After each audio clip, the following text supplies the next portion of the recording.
নমস্কাৰ এই মুহূৰ্তত আহি পৰিছে ৰাতিপুৱাৰ কেইবাটাও গুৰুত্বপূৰ্ণ খবৰ আজি 26 নৱেম্বৰ অসমৰ লগতে ভাৰতৰ বিভিন্ন প্ৰান্তৰ পৰা কেইবাটাও খবৰ আহি পৰিছে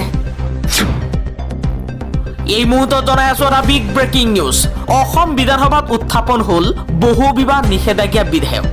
দ্বিতীয়বাৰ বিয়া পাতিলে পুৰুষজনৰ হ'ব 7 বছৰ জেল কাজি গাঁওবুঢ়া পিতৃ-মাতৃৰ বিৰুদ্ধে গ্ৰহণ কৰা হ'ব আইনী ব্যৱস্থা বহু বিবাহৰ বলি হোৱা যুৱতীগৰাকীয়ে লাভ কৰিব চৰকাৰী সাহায্য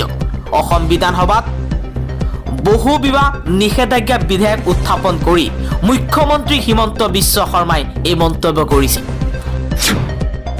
31 মাৰ্চ 2025 লৈকে অসম চৰকাৰে লোৱা ঋণৰ পৰিমাণ হ'ল 1,54,333 কোটি টকা জনমৰি ঋণৰ পৰিমাণ 42,418 টকা বিধানসভাত চৰকাৰে দাখিল কৰিছে এই তথ্য পূৰ্ণ হৈছে এক 500 বছৰীয়া সংকল্প অযোধ্যাৰ ৰাম মন্দিৰৰ চূড়াত গেৰুৱা ধ্বজা উত্তোলন প্ৰধানমন্ত্ৰী মোদীৰ ধ্বজা উত্তোলন কৰি শতিকা পুৰণি আঘাত আৰু বেদনা উপশম ঘটিছে বুলি মন্তব্য কৰিছে প্ৰধানমন্ত্ৰী মোদী মোদীৰ লগত উপস্থিত থাকে আৰএছএছ প্ৰধান মোহন ভাগৱত আৰু উত্তৰ প্ৰদেশৰ মুখ্যমন্ত্ৰী যোগী আদিত্যনাথ মুখ্যমন্ত্ৰী হিমন্ত বিশ্ব শৰ্মাৰ নিজৰ আসন ৰক্ষা কৰিবলৈ একমাত্ৰ অস্ত্ৰ হৈছে সাম্প্ৰদায়িক মেৰুকৰণৰ ৰাজনীতি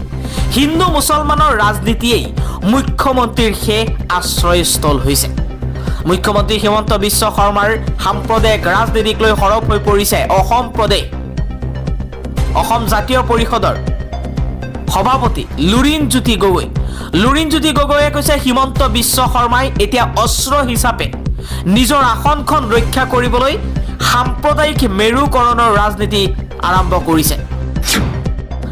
বিধানসভাত পলিটিক্স নকৰিবা বন্ধু শ্লোগান জুবিন গাৰ্গে সৰ্বানন্দ সোণোৱাল আৰু হিমন্ত বিশ্ব শৰ্মাৰ বাবে এই পলিটিক্স নকৰিবা বন্ধু গানটো গাইছিল অসম বিধানসভাত এই মন্তব্য কৰিছে অখিল গগৈ জীৱিত কালত পলিটিক্স নকৰিবা বন্ধু বুলি কৈ বিজেপি চৰকাৰক সমালোচনা কৰিছিল জুবিন গাৰ্গে জীৱিত কালত সৰ্বানন্দ সোণোৱাল আৰু হিমন্ত বিশ্ব শৰ্মাই জুবিন গাৰ্গৰ কথা মনা নাছিল কা বিৰোধী আন্দোলনত তেওঁ প্ৰতিবাদ কৰিছিল অসমীয়া জাতি যেতিয়াই সংকটত পৰিছিল তেতিয়াই জুবিন গাৰ্গে সকলোৰে লগত চৰকাৰ বিৰোধী শ্লোগান দিছিল কিন্তু চৰকাৰে আজি যিখিনি জুবিন গাৰ্গৰ বাবে কৰি আছে জীৱিত কালত এইখিনি কৰিলে হয়তো তেওঁ শান্তি পালেহেঁতেন CIDৰ পৰা CBIলৈ গোচৰ স্থানান্তৰ কৰাত মুখ্যমন্ত্ৰী হিমন্ত বিশ্ব শৰ্মাই বাতিল কৰিলে প্ৰস্তাৱ ইনকুৱাৰী ৰিজেক্ট কৰিছে হিমন্ত বিশ্ব শৰ্মাই জুবিন গাৰ্গৰ গোচৰ CIDয়ে কৰিব CBIলৈ স্থানান্তৰিত কৰা নহয় বিধানসভাত জুবিনক ভাৰত ৰত্ন দিয়াৰ প্ৰস্তাৱ দিছে মুখ্যমন্ত্ৰী হিমন্ত বিশ্ব শৰ্মাই সমান্তৰালভাৱে অখিল গগৈয়ে হিমন্ত বিশ্ব শৰ্মাক সমালোচনা কৰাৰ বাবে বিধানসভাৰ পৰা অখিল গগৈকো বহিষ্কাৰ কৰিলে জুবিন গাৰ্গক পৰিকল্পিতভাৱে হত্যা কৰা হৈছিল এজনে মাৰিছে আৰু বাকি কেইজনে সহযোগ কৰিছে মুখ্যমন্ত্ৰী হিমন্ত বিশ্ব শৰ্মাই এই মন্তব্য কৰিছে আৰু কিছুদিনৰ পাছতেই জুবিন গাৰ্গৰ হত্যাকাৰীক কঠোৰ শাস্তি দিয়াৰ কথা উল্লেখ কৰিছে হিমন্ত বিশ্ব শৰ্মাই জুবিন গাৰ্গক হত্যা কৰা হৈছে ইয়া 100% সঁচা বুলি মন্তব্য কৰিছে মুখ্যমন্ত্ৰী হিমন্ত বিশ্ব শৰ্মাই এজন লোকে জুবিন গাৰ্গক মাৰিছে আৰু বাকি কেইজনে সহযোগ কৰিছে জুবিন গাৰ্গক সন্দেহজনক মিয়াৰ সম্পদ হ'ব নিদিও অসমীয়াৰ সম্পদ হৈ থাকিব জুবিন গাৰ্গ অসম বিধানসভাত হিমন্ত বিশ্ব শৰ্মাই এই মন্তব্য কৰিছে শীতকালীন অধিৱেশনৰ প্ৰথম দিনটোতেই জুবিন গাৰ্গক লৈ উত্তাল হৈ পৰিছে সদন মুখ্যমন্ত্ৰী হিমন্ত বিশ্ব শৰ্মাই কৈছে জুবিন গাৰ্গক সন্দেহজনক মিয়াৰ সম্পদ হ'বলৈ নিদিও অসমীয়াৰ সম্পদ হৈ থাকিব লাগিব জুবিন গাৰ্গক নিঃশেষ কৰাৰ ষড়যন্ত্ৰ চলিছিল কোভিডৰ পূৰ্বৰ পৰা আমাৰ হাতত তথ্য প্ৰমাণ মজুত আছে আমি আৰু এটা গোচৰ ৰুজু কৰি সকলো তদন্ত কৰিম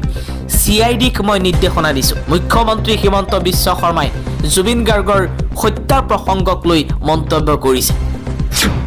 অমানৱীয় উচ্ছেদৰ বিৰোধিতাৰে উচ্ছেদিতক পুনৰ সংস্থাপন আৰু ক্ষতিপূৰণ প্ৰদানৰ দাবীত বিধানসভাৰ চৌহদত AIUDFৰ বিধায়কসকলৰ প্ৰতিবাদ। দলগাঁৱৰ AIUDFৰ বিধায়ক মুজিবুৰ ৰহমান সহ আটাইকেইজন AIUDFৰ বিধায়কসকলে প্ৰতিবাদ সাব্যস্ত কৰিছে। মুছলমান লোকসকলক হাৰাশাস্তি কৰি ষড়যন্ত্ৰমূলকভাৱে তেওঁলোকক কষ্ট দিয়াৰ অভিযোগ উত্থাপন কৰিছে বিধায়কসকলে। হিমন্ত বিশ্ব শৰ্মাই গাদীখন ৰক্ষা কৰিবলৈ আজি এই নিৰীহ নিৰপৰাধী মানুহসকলক কষ্ট দিয়াৰ কথা উল্লেখ কৰিছে বিধায়কসকলে। হিন্দু বিৰোধী অভিযোগ ভিত্তিহীন, প্ৰাক্তন মুখ্য ন্যায়াধীশ BR গাভাইৰ স্পষ্টীকৰণ। ভৰ্তি আদালতৰ কক্ষত প্ৰাক্তন মুখ্য ন্যায়াধীশ BR গাভাইক লক্ষ্য কৰি জোতা নিক্ষেপ কৰা ঘটনাই সমগ্ৰ দেশজুৰি তীব্ৰ চাঞ্চল্যৰ সৃষ্টি কৰিছিল। অলপতে এই ঘটনা সন্দৰ্ভত পুনৰবাৰ মুখ খুলি তেওঁ স্পষ্ট কৰি দিয়ে যে তেওঁ আদালতৰ ভিতৰত হোৱা এই আক্ৰমণে তেওঁৰ মনত কোনো নেতিবাচক প্ৰভাৱ পেলোৱা নাছিল। লগতে তেওঁৰ বিৰুদ্ধে উত্থাপিত হিন্দু বিৰোধী হোৱাৰ অভিযোগসমূহ পোনছাটেই নাকচ কৰি তেওঁ কয় যে হিন্দু ধৰ্মীয় আৱেগক আঘাত কৰাৰ কোনো প্ৰশ্নই নুঠে আৰু তেওঁৰ ওপৰত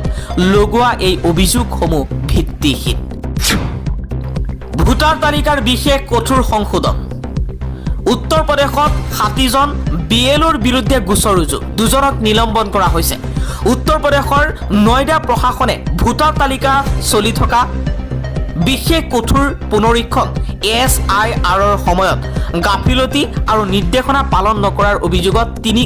তিনিখন আৰক্ষী থানাৰ 60জনতকৈও অধিক বুথ পৰ্যায়ৰ বিষয়া BLO আৰু 7জন তত্ত্বাৱধায়কৰ বিৰুদ্ধে FIR দাখিল কৰিছে। ম্যানমাৰৰ নাগৰিকৰ বাবে অস্থায়ী সংৰক্ষিত মৰ্যাদা বাতিল কৰিলে আমেৰিকাই। ট্ৰাম্প প্ৰশাসনে আমেৰিকাত ম্যানমাৰৰ নাগৰিকৰ বাবে অস্থায়ী সংৰক্ষিত মৰ্যাদা অন্ত পেলাইছে। সোমবাৰে ট্ৰাম্প প্ৰশাসনে যুক্তি দিছে যে এই নাগৰিকসকলে যুদ্ধ বিধ্বস্ত দক্ষিণ পূব এছিয়াৰ দেশসমূহলৈ নিৰাপদে উভতি যাব পাৰিব। ম্যানমাৰৰ সামৰিক শাসক গোষ্ঠীয়ে পৰিকল্পিতভাৱে নিৰ্বাচন অনুষ্ঠিত কৰাৰ কথা উল্লেখ কৰি প্ৰশাসনে ইয়াক পৰিস্থিতিৰ উন্নতি হিচাপে দাঙি ধৰে। 6 জনগোষ্ঠীৰ জনজাতিকৰণৰ ক্ষেত্ৰত বিজেপি RSSৰ অপপ্ৰচাৰৰ বিৰুদ্ধে সৰব কংগ্ৰেছ। অসমৰ 6 জনগোষ্ঠীক জনজাতিকৰণৰ ক্ষেত্ৰত বিজেপি আৰু চৰকাৰে সময়ে সময়ে বিভ্ৰান্তিকৰ আৰু অপপ্ৰচাৰ চলোৱাৰ বিষয়ে জোকৰ মুখত চূণ দিয়াকৈ যুক্তি প্ৰদৰ্শন কৰি সংবাদ মেল সম্বোধন কৰি 2 জ্যেষ্ঠ নেতা নগাঁও লোকসভা সমষ্টিৰ সাংসদ প্ৰদ্যুৎ বৰদলৈ আৰু অসম বিধানসভাৰ বিৰোধী দলপতি দেৱব্ৰত শইকীয়াই কেইবাটাও মন্তব্য কৰিছে। 2জন নেতাই স্পষ্ট কৰি কয় যে কংগ্ৰেছ দলৰ চৰকাৰে 6 জনগোষ্ঠীৰ জনজাতিকৰণৰ বাবে সকলো আইনী প্ৰক্ৰিয়াৰ মাজেৰে কেন্দ্ৰীয় চৰকাৰলৈ বিভিন্ন সময়ত প্ৰতিবেদন আৰু প্ৰস্তাৱ প্ৰেৰণ কৰিছিল।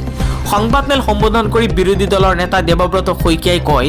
যে অসমৰ 6 জনগোষ্ঠীৰ জনজাতিকৰণক লৈ শাসকীয় বিজেপি দলে বিগত 10 বছৰ ধৰি নিকৃষ্ট খেল খেলি আছে।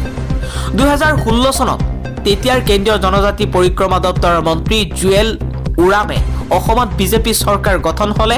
6 মাহৰ ভিতৰত 6 জনগোষ্ঠীক জনজাতিকৰণ দিম বুলি ঘোষণা কৰিছিল। কিন্তু